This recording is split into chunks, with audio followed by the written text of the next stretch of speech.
Prince Harry was just rushed to the hospital after walking in on a late-night video call that shattered everything he thought he knew about Meghan Markle. It began like any other warm California evening in Montecito. The sun had dipped just below the hills, casting golden reflections off the glass windows of the Sussex residence, a grand estate surrounded by olive trees and wisteria. The hum of silence carried through the corridors, the kind that cloaks luxury homes after the children have been tucked in and the house staff has retreated to the guest quarters. In a far wing of the estate, Prince Harry wandered into his private study, reportedly looking for his phone charger. But what he stumbled upon instead wasn't a charger, it was the beginning of what insiders are calling his most devastating breakdown yet. Before we continue, please like, subscribe, and turn on the notification bell for updates. A video call was active on the desktop screen. Two familiar faces, laughing, intimate, careless with their posture. Meghan Markle on one end of the split screen. On the other, Marcus Anderson and Tyler Perry. And it wasn't just the faces that rattled him. According to sources close to the Duke, it was the tone, the inflection, the casual flirtation, the kind of connection that didn't belong between a married woman and any man, let alone two who had previously been considered close family friends. Harry froze, watching the screen in disbelief. The words exchanged, the subtle gestures, the way Meghan smiled, not the way she smiled at charity events or camera lenses, but the private, knowing smile that once was reserved for him. One of the sources described his reaction as a complete psychological derailment. Not anger, not immediate confrontation, but total physical shutdown. Like the weight of every betrayal he'd ever endured, from the press, the palace, and now perhaps his wife, hit him all at once. He staggered back from the desk, clutching his chest. According to the insider, he began hyperventilating, disoriented, unable to form a sentence. His breathing became shallow. Staff found him curled on the floor, mumbling incoherently. Within minutes, he was rushed by private ambulance to a confidential wing of an LA hospital under an alias, as paramedics feared he was on the verge of cardiac distress. This wasn't the first time Harry had experienced panic or anxiety, but this time, the situation was critical. As news of the hospitalization began to ripple through trusted circles in Hollywood and royal insiders in the UK, speculation erupted. Was this simply stress? Or was it the end of a marriage built on too many cracks and too much public performance? Had Meghan betrayed not just Harry's heart, but his trust, his sense of identity, his reason for walking away from everything royal? And more importantly, why were Tyler Perry and Marcus Anderson on that call? To understand how Prince Harry landed in a hospital bed, we must first rewind the clock. Because this isn't just a story of a broken marriage. This is the story of how unchecked ambition, hidden loyalties, and a fairy tale gone sour may have led one of the world's most watched men into psychological collapse. And it's the story of the woman standing at the center of it all. Meghan Markle, once praised for bringing a modern flair to a dated monarchy, has long been a figure of contention. Adored by some for her resilience, vilified by others for what they call manipulation dressed as progress. Since her departure from royal life with Prince Harry, she's launched a lifestyle brand, tried her hand at podcasting, written children's books, and reportedly been in and out of secret talks for Netflix renewals. But somewhere along the way, the camera-friendly love story between her and Harry began showing signs of script rewrites. What many don't know is that behind the scenes, the couple had been living in increasingly separate worlds. Sources say Harry was growing weary of the Hollywood spotlight, a stage Meghan thrived on. While he attended therapy, veterans events, and sought a quieter life, Meghan was often seen rebranding, networking, expanding her commercial empire under the name American Riviera Orchard. The very name was meant to evoke exclusivity and elegance.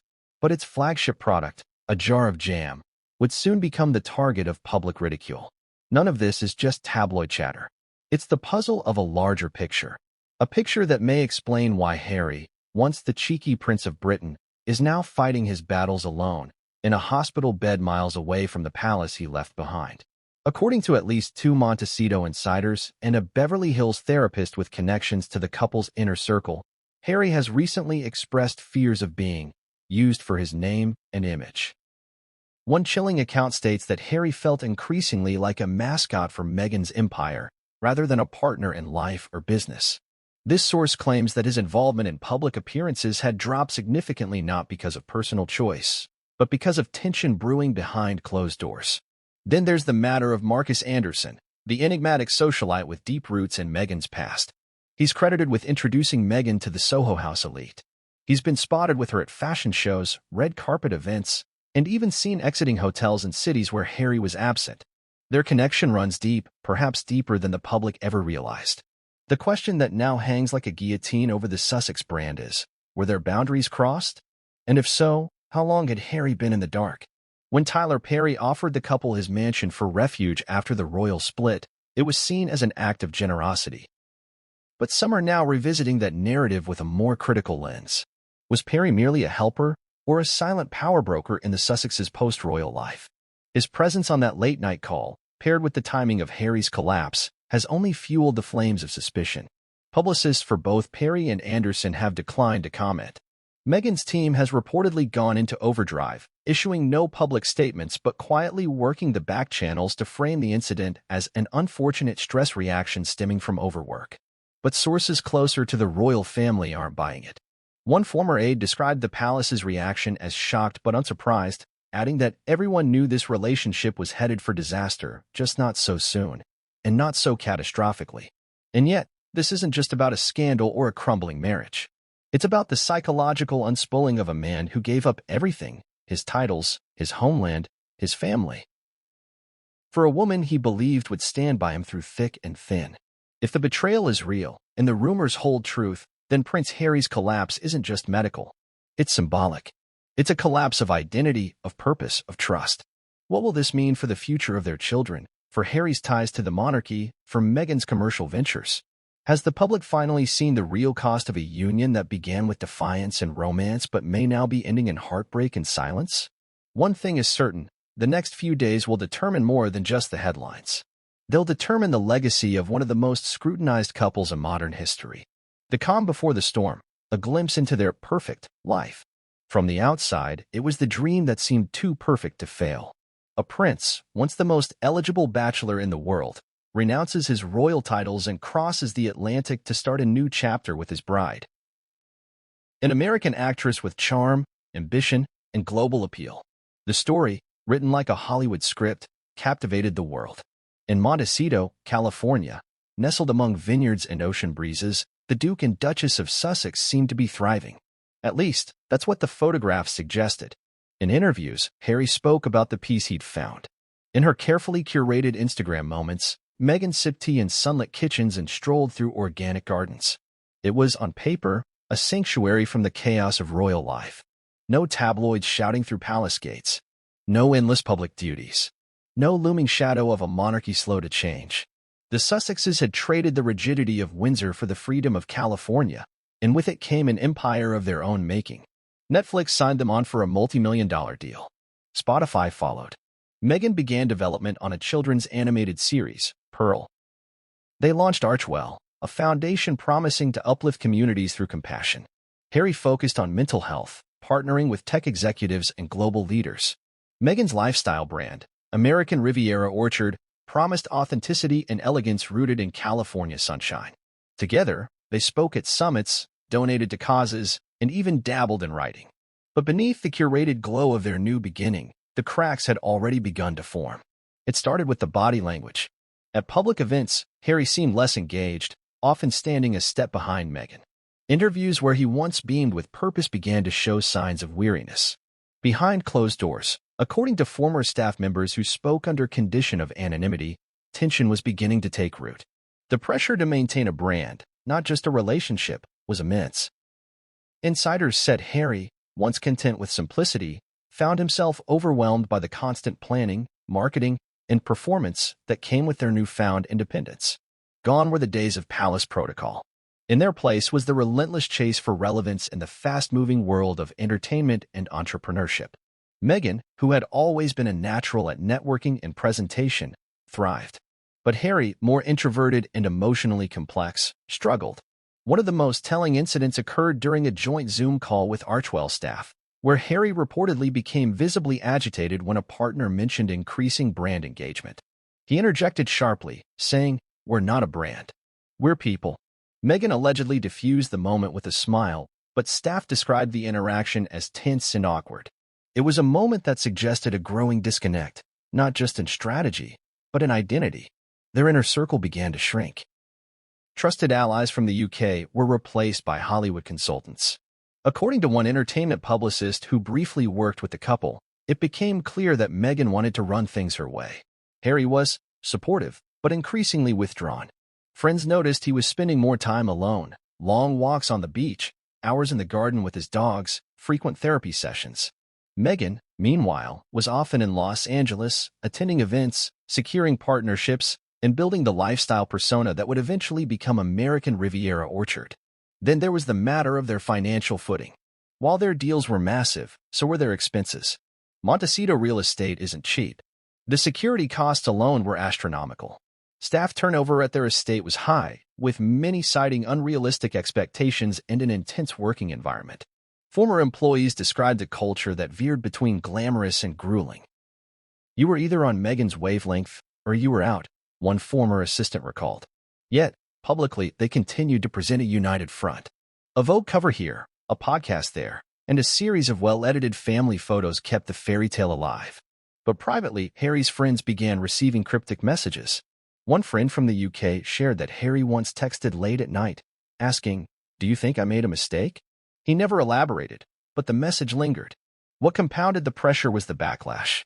Their Oprah interview, which was meant to be a clarifying moment, instead divided public opinion. Supporters praised their courage. Critics accused them of hypocrisy and exploitation. For Harry, who had always struggled with media scrutiny, the fallout was particularly damaging. He believed he had left the UK to escape the lens, only to find himself under an even hotter spotlight in America.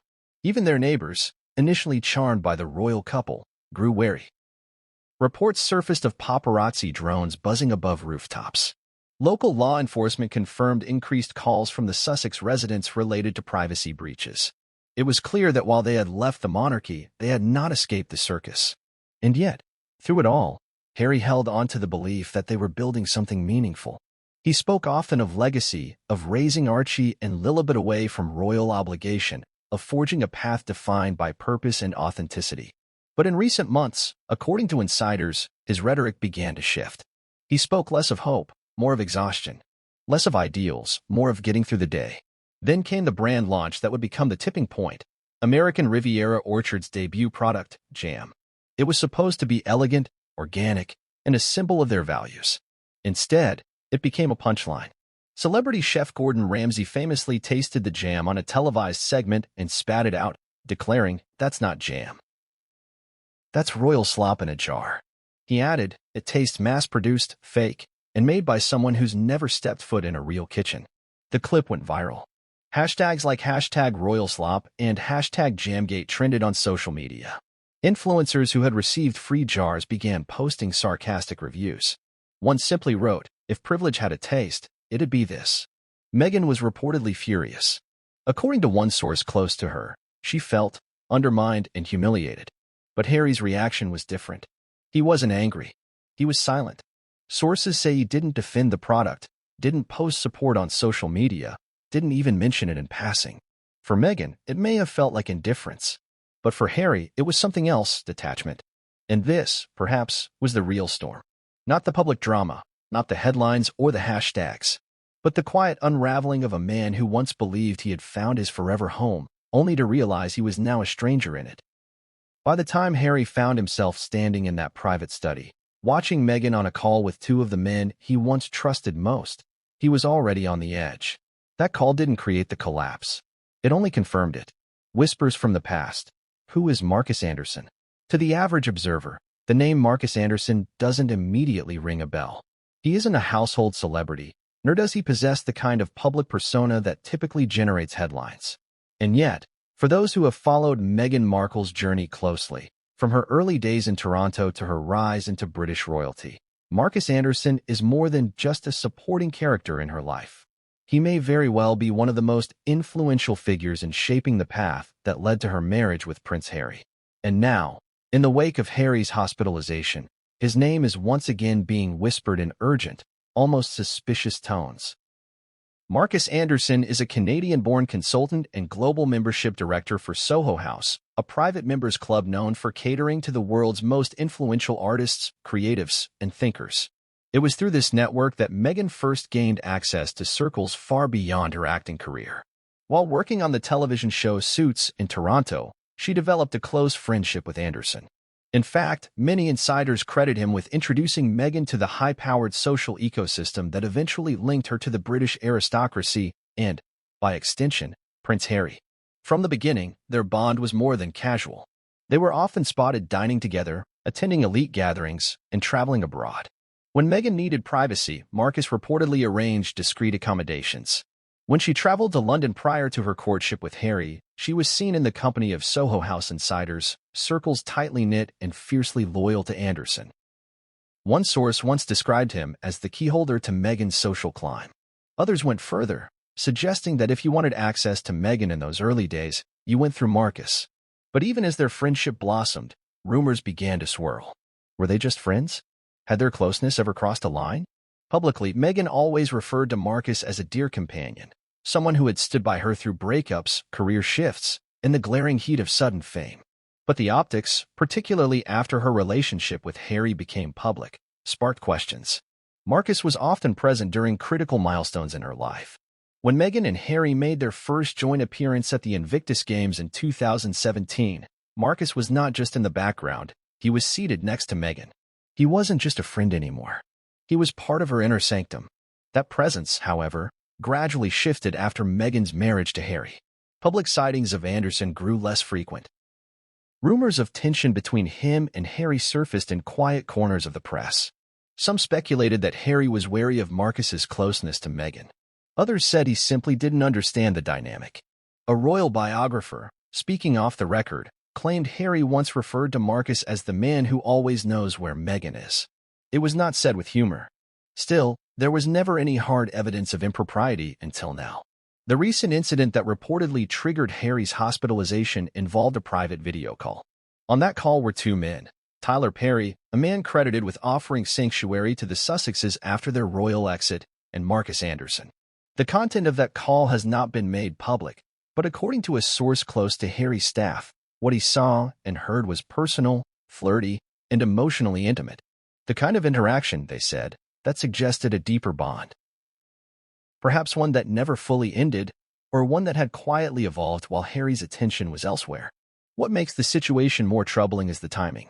In recent weeks, Meghan had been spending increasing time in Los Angeles, attending meetings and reportedly pursuing new partnerships for her brand. Marcus, according to airline records and social media breadcrumbs, had also been in California during that same period, including days when Meghan was seen alone in the city. Some sightings even placed them at the same private brunch hosted by a high-profile entertainment executive. Then came the phone call. Meghan, speaking comfortably from a private room in their Montecito estate. Marcus and Tyler, relaxed, laughing, sharing what insiders describe as an almost conspiratorial energy. Harry, walking in unexpectedly, wasn't supposed to hear it. But he did. And what he heard, according to one insider, made it clear he wasn't the only man in Meghan's emotional universe. To understand the potential gravity of this moment, one must understand Harry's mindset. He left his family, his homeland, and his royal duties because he believed Meghan was the one person who saw him, not as a title, but as a man. For Harry, loyalty wasn't just a virtue, it was a lifeline. He had been betrayed by the press, misunderstood by his father, and overshadowed by his brother. Meghan had been his anchor. If that trust was broken, especially with someone from her past like Marcus, the collapse was not just emotional. It was existential. People close to the Sussex circle have remained silent. No official statement has been released. But body language experts have pointed out a stark shift in recent public appearances. Meghan, who once held Harry's hand like a protective guide, now walks a step ahead. Her eyes scan crowds, not his face. Harry, once confident and assertive, now appears more withdrawn, his shoulders slumped, his expression subdued. The resurgence of Marcus Anderson in this narrative isn't merely about jealousy or insecurity. It's about patterns, about proximity, about the question no one in royal or Hollywood circles wants to ask out loud.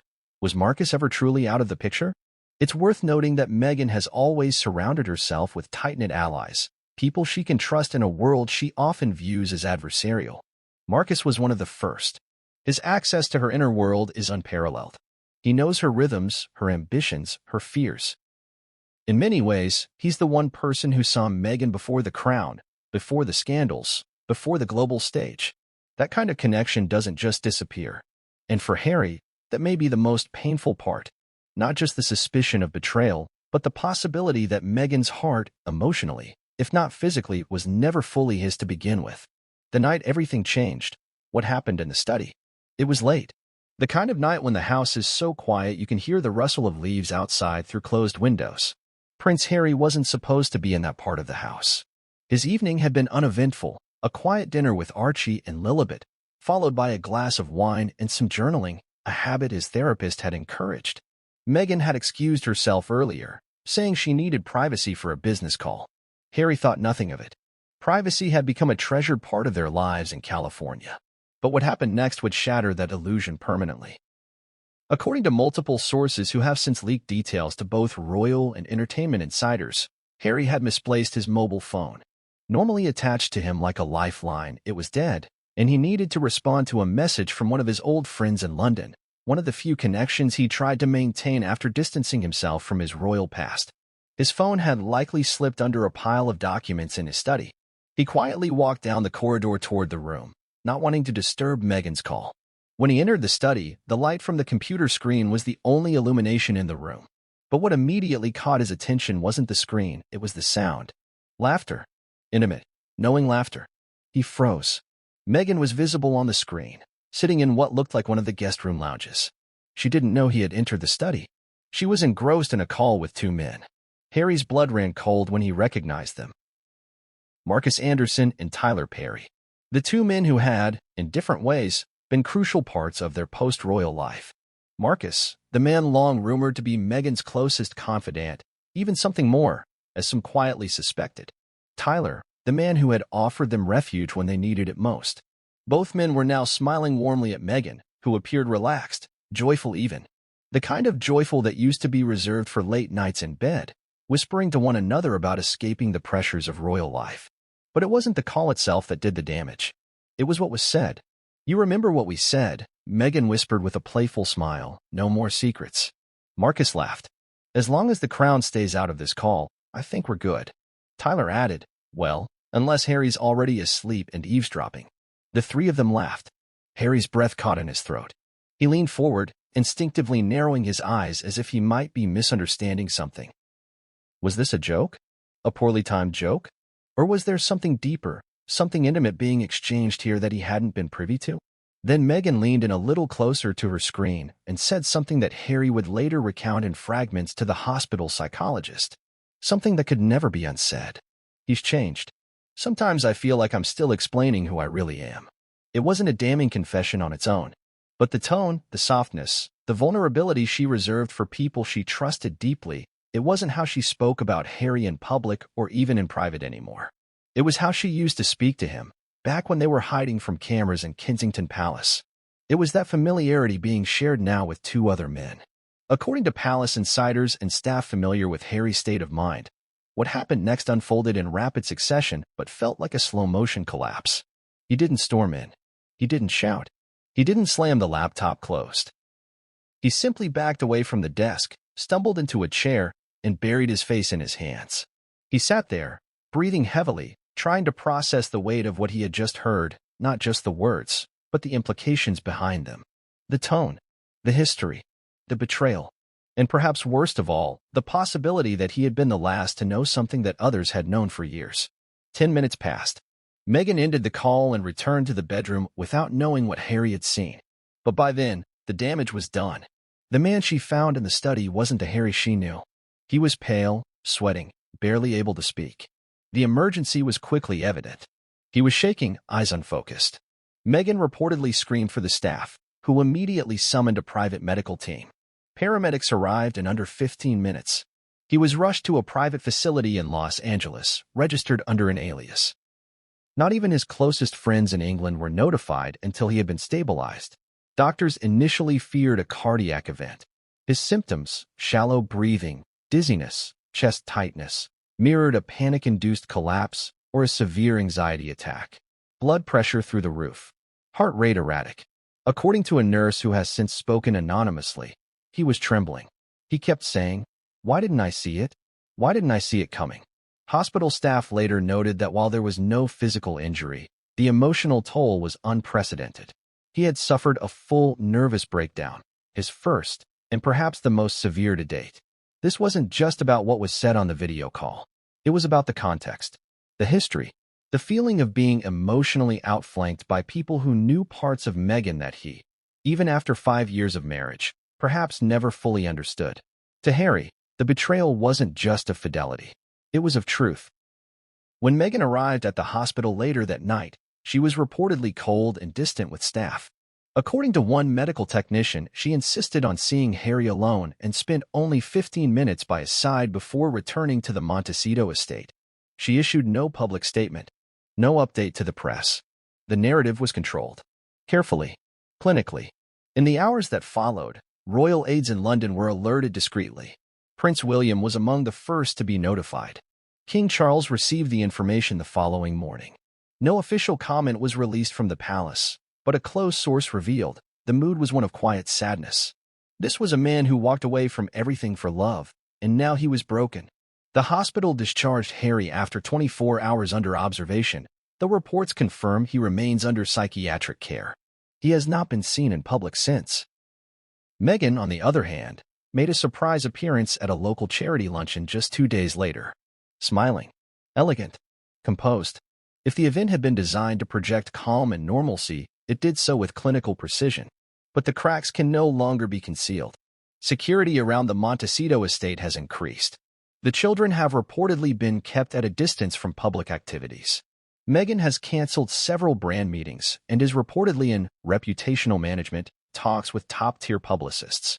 Marcus Anderson and Tyler Perry have refused to comment, but both have also canceled appearances they were scheduled to make in LA during the following week. Behind the high hedges and gated driveways, the fairy tale has come to a screeching halt. What was once seen as a rebellious love story is now being scrutinized as a psychological cautionary tale. Love turned into leverage. Trust traded for optics. And a prince left to unravel alone in the very kingdom he thought he had created with his soulmate. The night in the study didn't just break Harry. It broke the illusion. Emergency response, hospitalization, and health scare. The scene inside the emergency response vehicle that night could have been mistaken for a private security drill. 2 unmarked black SUVs flanked the discreet ambulance as it raced through the darkened streets of Montecito toward a private Los Angeles hospital. Sirens off, lights dimmed. Inside, Prince Harry was slumped on a stretcher, his chest rising and falling in uneven bursts. A paramedic seated beside him continuously monitored his vitals while murmuring instructions into a headset. Another nurse gently held an oxygen mask to Harry's face, urging him to take deep, steady breaths. But the look in Harry's eyes told a different story. He wasn't in pain. He was in shock. Pure, emotional, disorienting shock. His body trembled from adrenaline and mental collapse, not from physical trauma. His mind kept replaying the same scene, the same voice, the same line over and over. He's changed. Sometimes I feel like I'm still explaining who I really am. Meghan's words on that call had ripped through his psyche, confirming every quiet insecurity he had buried over the past 2 years. The doubts, the second guesses, the emotional distance, suddenly they weren't irrational. They were real, validated. As the emergency team rushed him through the back entrance of Cedars-Sinai Medical Center, well away from the paparazzi or even the general public, a special ward had already been prepared. This wasn't standard protocol. This was discretion at its most elite. Harry was admitted under an alias with full confidentiality protocols activated. Only 3 members of staff were granted full access to his room. The attending physician, a psychiatrist specializing in trauma-related breakdowns, and 1 security-cleared nurse. Even other staff on the floor were not given his identity, only instructed that their new patient was a VIP with emotional trauma. Within 30 minutes of arrival, Harry was hooked to a heart monitor. Blood was drawn, vitals recorded, and an 4 drip was inserted. According to a hospital source who later leaked details to a close British journalist, the initial test results showed no signs of substance abuse, no physical wounds, and no evidence of a cardiac event. However, his cortisol levels were dangerously high, suggesting acute stress. His blood pressure fluctuated erratically. His heart rate spiked and fell without pattern. And despite sedation, he remained visibly disturbed, gripping the hospital sheets, clenching his jaw, and murmuring phrases that didn't always make sense. He reportedly kept asking, "How long?" over and over. How long did they know? How long was I the last to know? No one could answer. Doctors classified his condition as a psychological collapse rooted in a post-traumatic response. This wasn't just a panic attack. This was a man unraveling after years of compounding trauma, unhealed wounds, and emotional isolation. The professionals in the room understood immediately. This wasn't about a single phone call. This was the explosion of pressure that had been building for years, perhaps since the moment Harry and Meghan stepped away from royal life, expecting freedom but receiving a different kind of cage. According to the medical team, Harry was also dealing with sleep deprivation, mild dehydration, and symptoms of situational dissociation, a state where the mind detaches from reality in order to protect itself. When he was finally stabilized, the attending psychiatrist conducted an emergency session. During that conversation, Harry allegedly said he felt like a ghost in his own life, like a puppet in someone else's narrative.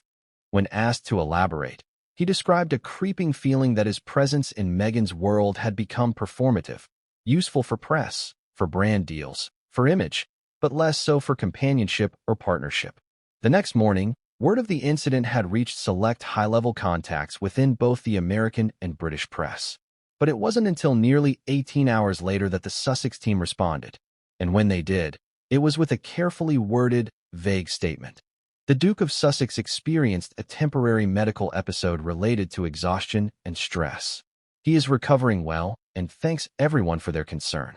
It was the kind of language that diffuses alarm while revealing nothing. But behind the curtain, Meghan's response was more measured than emotional. According to two staffers at the Montecito estate, she did not immediately rush to the hospital. Instead, she spent nearly an hour on the phone with advisors, crafting the official statement and strategizing next steps. When she finally did arrive at the hospital later that day, she spent only a short time inside. Staff noted her calm, composed demeanor. There were no visible signs of worry. No tears. No panic. Just a woman in control of a narrative. Hospital staff found the dynamic between them jarring. You'd expect a wife to be emotional, to be distraught, one nurse said. But she was clinical, like a CEO walking into a boardroom. Meghan allegedly requested to speak to Harry alone. What was said in that room remains unknown, but security cameras reportedly caught Harry turning his face toward the wall and refusing to make eye contact for several minutes. Meghan left the hospital after less than 20 minutes. Harry remained under observation for another night, mostly sedated, monitored around the clock. Meanwhile, back in Montecito, royal advisors had started preparing for the worst. Contingency plans were discussed, including a potential trip to the UK if Harry's condition didn't improve and if intervention from the royal family became necessary. In London, Prince William was reportedly furious. Sources say he reached out to Harry's private line and was intercepted by a security team. Communication was denied. King Charles was said to be deeply concerned, instructing palace aides to prepare for a statement of support should Harry's condition deteriorate. The irony wasn't lost on observers. The very institution Harry had distanced himself from now stood ready to help, while the wife he had chosen to defend above all else remained emotionally unavailable. One psychological expert, speaking anonymously, stated, "This is a textbook case of a man experiencing emotional abandonment after sacrificing everything for love. He gave up country, family, identity, and in return, he's faced with emotional betrayal, real or perceived. That's enough to break anyone, prince or not." Back at the hospital, Harry began showing signs of lucidity by the end of the second day. He asked for Archie. He asked for silence. He asked to be left alone. One nurse described his demeanor as shell-shocked but polite. He responded to questions with short, clipped sentences. He requested to have the curtains drawn. For nearly 8 hours, he sat alone in the dimly lit room, staring at a muted television that played nature documentaries on loop. His discharge came on the third morning. He declined wheelchair assistance, walking out of the hospital flanked by 2 private security guards. Meghan did not accompany him. Instead, a longtime staff member and a therapist escorted him back to Montecito. He did not speak to anyone on the journey home. Inside the estate, Harry was placed in the guest wing. According to household insiders, he has not returned to the main bedroom since. Meals are brought to him separately.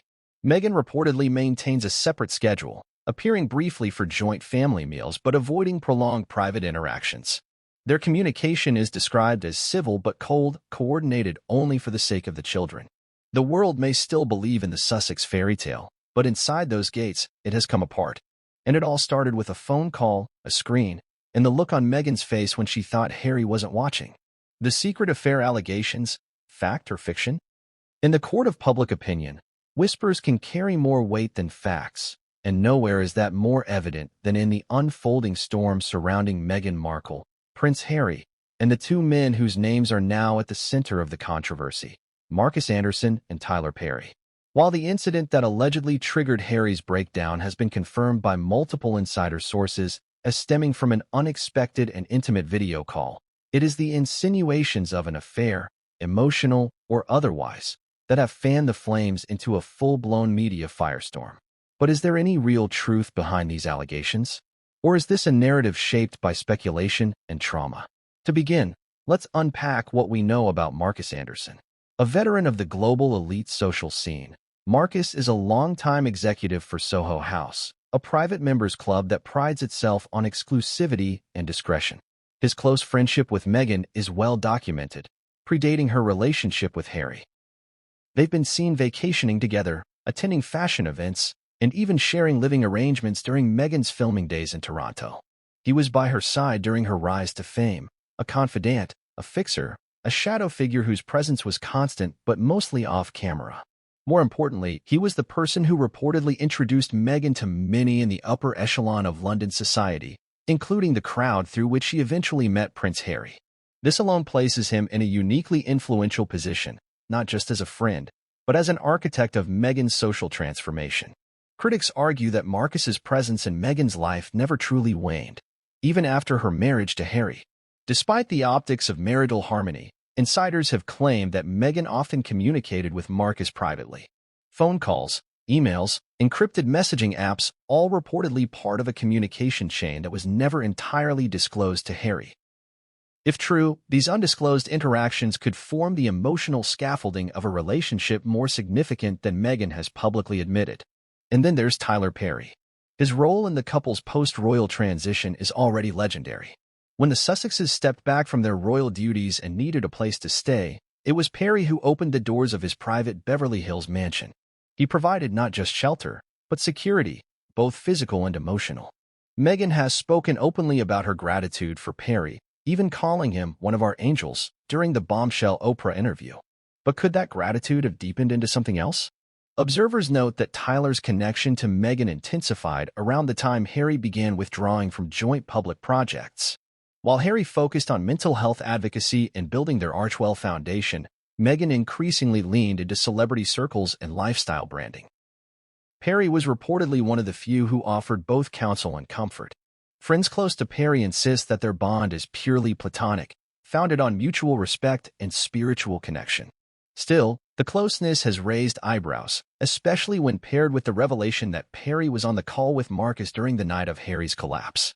Eyewitnesses claim the dynamic during the call was familiar, playful, and deeply personal.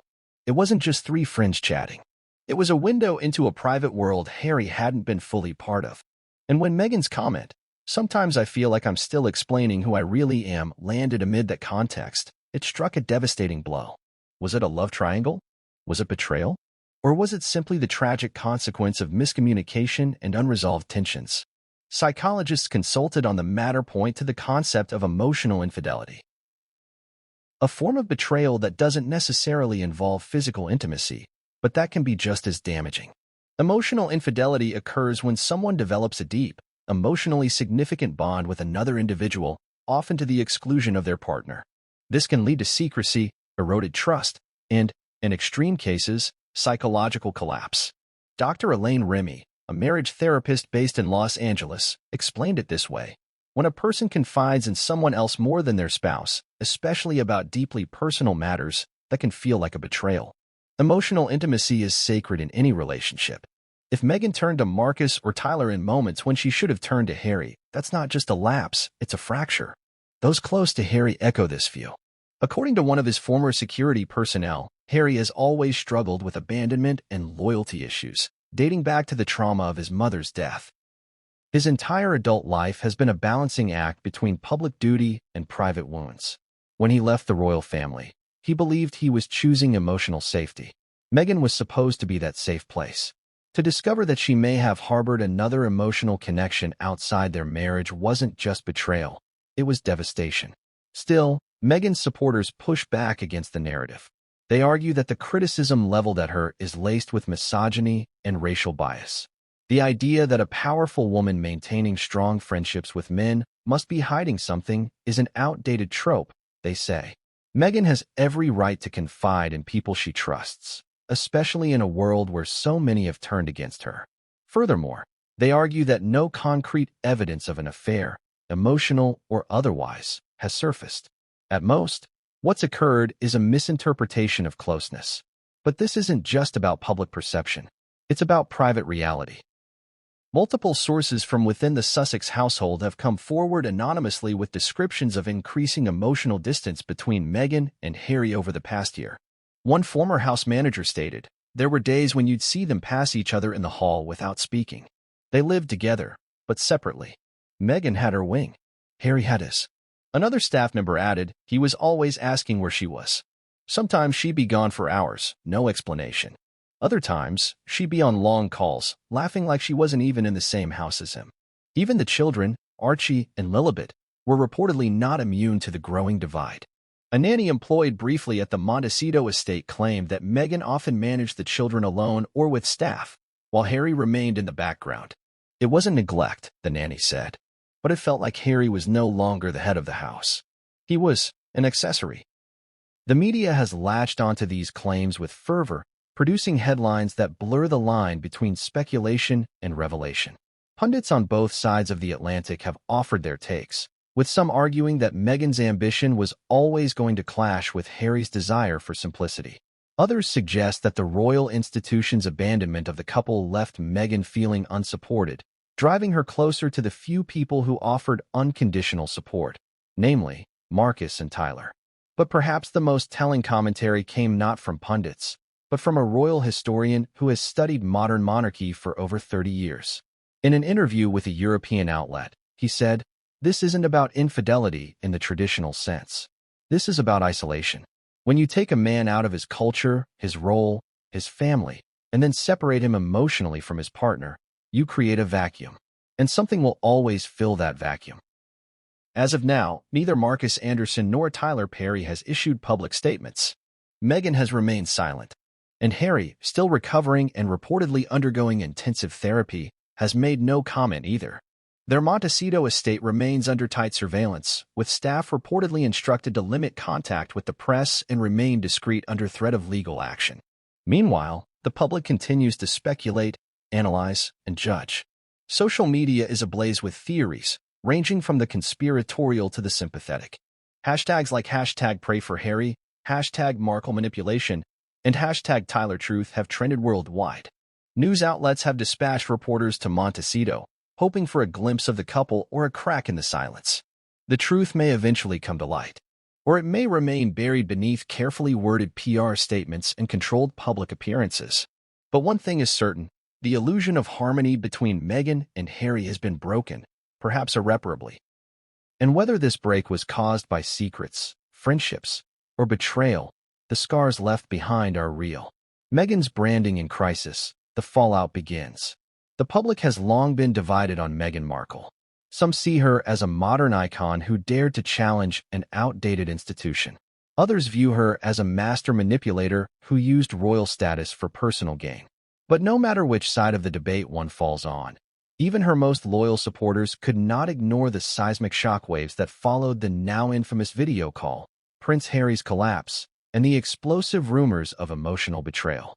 As the story unfolded behind closed doors, another drama began to erupt in the public square, one that threatened not just Meghan's marriage, but her entire brand. Meghan's business venture, American Riviera Orchard, had launched only months before the scandal with the sort of glamorous build-up typically reserved for Hollywood premieres. Teaser videos showed Meghan in flowing linen, plucking fruits in slow motion from orchard trees, arranging flowers on rustic tables, and bottling jam in quaint, rose-tinted glass jars. The brand promised authenticity, warmth, and luxury grounded in California's natural splendor. It was a far cry from the cold marble corridors of Buckingham Palace. Meghan's message was clear. She was no longer a duchess in waiting. She was the queen of her own lifestyle empire. But then came the product launch. The jam, intended to be a simple, elegant representation of the brand's ethos, became an internet sensation for all the wrong reasons. It began innocently enough. Influencers and celebrities received early samples of the jam in carefully curated PR packages, each tied with twine and stamped with Meghan's signature wax seal. But when those influencers began posting their reviews, things quickly spiraled. Gordon Ramsay, the famously blunt celebrity chef, appeared on a late-night cooking segment where he sampled Meghan's jam live on air. The moment was unforgettable. Ramsay took one bite, spat it out into a napkin, and declared, "That's not jam. That's royal slop in a jar." The crowd gasped. He continued, adding with visible disgust, "It's oversweetened, mass-produced, and tastes like it was made by someone who's never stepped foot in a real kitchen." The clip went viral within hours. Memes flooded the internet. The hashtags #RoyalSlop and #Jamgate exploded on social media platforms. Some mocked the disconnect between Meghan's branding of authentic luxury and the reality of the product, while others questioned whether she even tasted it before release. The damage was swift and brutal. Critics accused Meghan of using the facade of organic elegance to sell overpriced mediocrity. And that was just the beginning. Shortly after the Ramsay debacle, food critics began publishing damning reviews. One prominent organic food blog wrote, "For a product meant to celebrate the California sun, American Riviera orchard jam tastes like it was manufactured under fluorescent lights." Another reviewer described the texture as confused, somewhere between syrup and regret. Within a week, several high-end retailers quietly removed Meghan's product from their luxury catalogs. One distributor, speaking off the record, admitted, "We just didn't want the controversy. The product wasn't bad per se, but the branding backlash made it toxic." Behind the scenes, Meghan's team scrambled. Damage control strategies were deployed. PR experts advised silence, hoping the storm would pass. But it didn't. Instead, the controversy surrounding the jam began to merge with the swirling rumors of her emotional affair. Headlines began connecting the dots, from burnt toast to burnt bridges. Is Meghan losing control? Failed marriage, failed jam? American Riviera Orchard, the brand that broke the prince. For Meghan, the jam was supposed to be the start of a new chapter, a soft reintroduction into public life through the lens of calm, curated domestic bliss. Instead, it became a symbol of overreach, of disconnect, and, perhaps most painfully, of declining public trust. Sales plummeted. Pre-orders were canceled. A source close to the production team revealed that nearly 10,000 jars remained unsold in warehouse storage. Refund requests poured in, many citing dissatisfaction not just with the product, but with the ethics of the brand itself. Customers complained about the lack of transparency, the absence of ingredient sourcing details, and the silence from Meghan amid the unfolding scandal. But the jam debacle wasn't isolated, it was symptomatic. Meghan's personal brand had always walked a tightrope. On one side was her narrative as a modern woman breaking royal barriers, a voice for the voiceless, a champion of female empowerment and authenticity. On the other side was the reality of commercial ambition, celebrity networking, and a deep entanglement in image management. The collapse of American Riviera Orchard's debut product illuminated the fault lines in that balance. Suddenly, past criticisms resurfaced with renewed vigor. Tabloid headlines from years past about Meghan's treatment of palace staff were recirculated. Former aides came forward again, alleging that Meghan's need for perfection often crossed into control. One staffer claimed she doesn't like feedback, and when something goes wrong, someone else is always to blame. Another added, "The problem with the jam isn't just the recipe, it's the refusal to accept that not everything can be spun into a brand." Even Hollywood, once a safe haven for Meghan, began to turn. Several celebrities who had publicly aligned with her in the past reportedly distanced themselves quietly. Invitations to red carpet events were rescinded. Brand endorsements were paused. A high-profile makeup company that had entered talks with Meghan for a skincare collaboration withdrew from negotiations, citing misalignment in values and public perception. The Meghan Markle brand, once bulletproof, was now riddled with holes. And while the press fixated on the jam as the metaphorical smoking gun, insiders say the real issue was credibility. The public, having been sold a story of resilience and authenticity, now felt duped. The fairy tale had become a fable, and the fable, a cautionary tale. But perhaps the most devastating consequence of the brand fallout was the effect it had on Harry's recovery.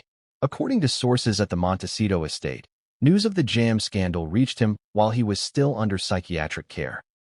Despite attempts by staff to shield him from media, he saw one of the memes, a jar of jam labeled Royal Betrayal. He reportedly stared at it for a long time before saying quietly, "Everything's a joke now, isn't it?" That moment, simple yet profound, marked a shift. For Harry, the scandal wasn't just about a failed product. It was about being dragged into a world he never fully chose. A world where privacy was an illusion, where every misstep became a meme, and where even the smallest symbol, a jar of jam, could become the centerpiece of national ridicule. As for Meghan, sources suggest she remains determined to salvage the brand. Rebranding efforts are reportedly underway. A new product, possibly a line of herbal teas or scented candles, is in development. Consultants have advised a temporary retreat from the spotlight, followed by a controlled comeback with a new aesthetic, new messaging, and possibly a new spokesperson to redirect focus away from Meghan herself. Whether those efforts succeed remains to be seen, but the damage from the initial fallout is undeniable. American Riviera Orchard, once hailed as the next Goop or Honest Company, now stands as a cautionary example of how quickly a personal brand can collapse when public perception turns. The royal family's quiet panic. Inside Buckingham Palace, silence has never been synonymous with calm. It is, in fact, often the loudest expression of turmoil. For years, Prince Harry's departure from royal life had been treated as a closed chapter, an unfortunate divergence best left undisturbed. But with news of his hospitalization circulating among private diplomatic channels and whispers of Meghan's potential emotional infidelity reaching royal aides, the silence in the palace transformed into quiet panic. Behind closed doors, urgent discussions unfolded. While the world speculated about jam, affairs, and betrayals, the House of Windsor was facing an altogether different crisis. One that struck at the core of the monarchy's fragile unity. King Charles III was reportedly among the first to be informed. Sources within royal circles confirmed that the information reached him through a private dispatch marked urgent. At the time, he was attending a charity reception at Clarence House. Upon reading the message, he excused himself quietly and did not return to the event. A senior aide described the moment as visibly jarring. A man who had already suffered a lifetime of family wounds now facing the possibility that his youngest son, the so-called rebel prince, might have truly been broken beyond repair. The information was concise but disturbing. Prince Harry had collapsed at his Montecito residence following an incident involving his wife, Meghan Markle. He had been transported to a private hospital under emergency conditions. Psychological distress. Possible breakdown. Media containment underway. According to a longtime advisor to the royal family, King Charles immediately summoned his private secretary. "We need a plan," he reportedly said. But what kind of plan could resolve a crisis that had been festering since 2020?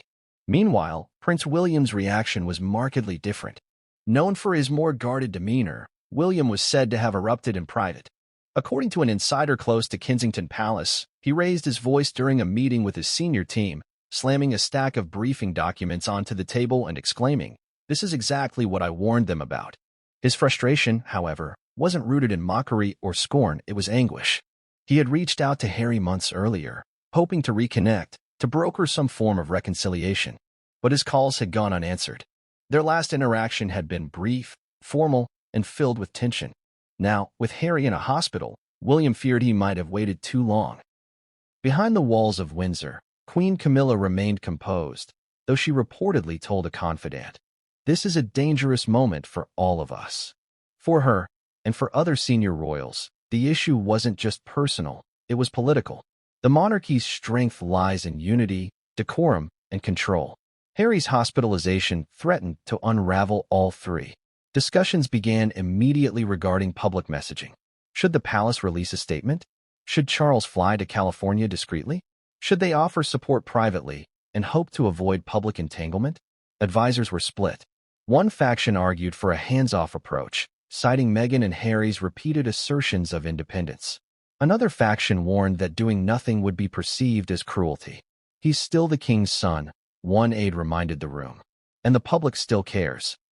Ultimately, the decision was made to remain silent for now. But preparations were quietly put into motion in case that silence needed to break. Simultaneously, backdoor communications were initiated through trusted third parties.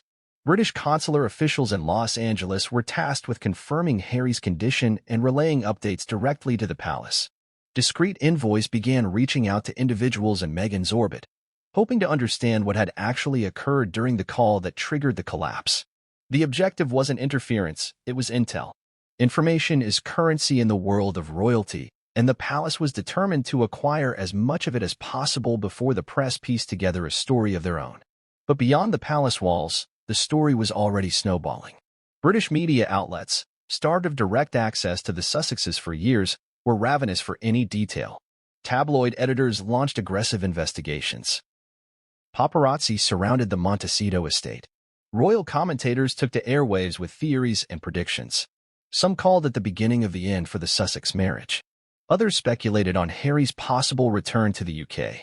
Still others pondered the future of Archie and Lilibet, two children now caught in a storm far larger than themselves.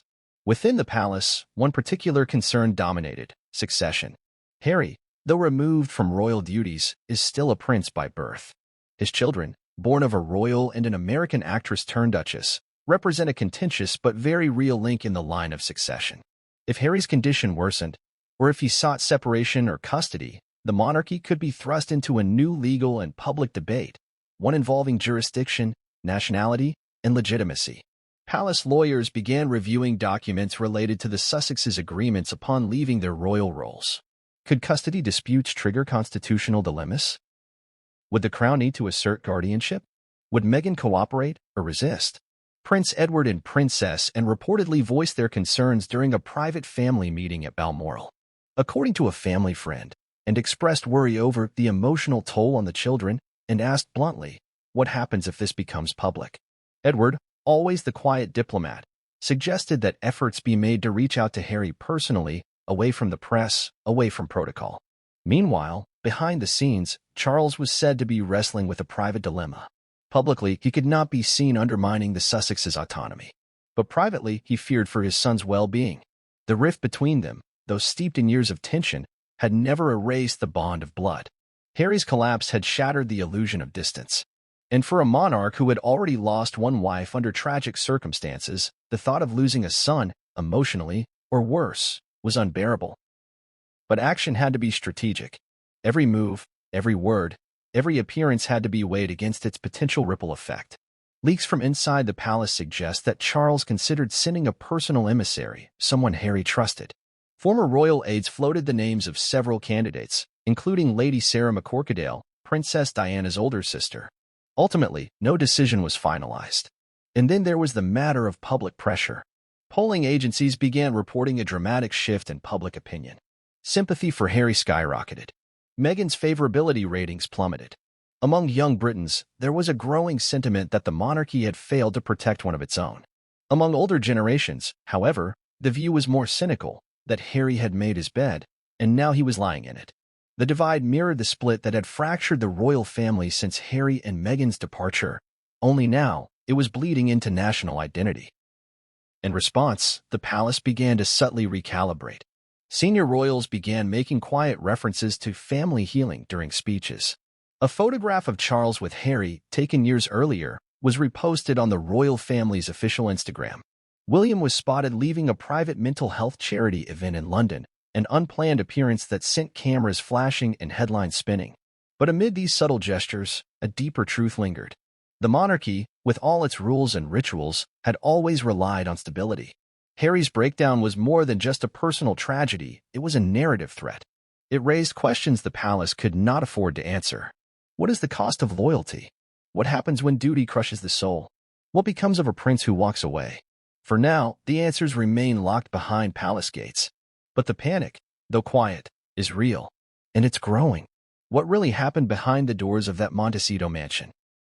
Sources say Harry caught Meghan in an emotional exchange with not one, but two powerful men from her past, Marcus Anderson and Tyler Perry.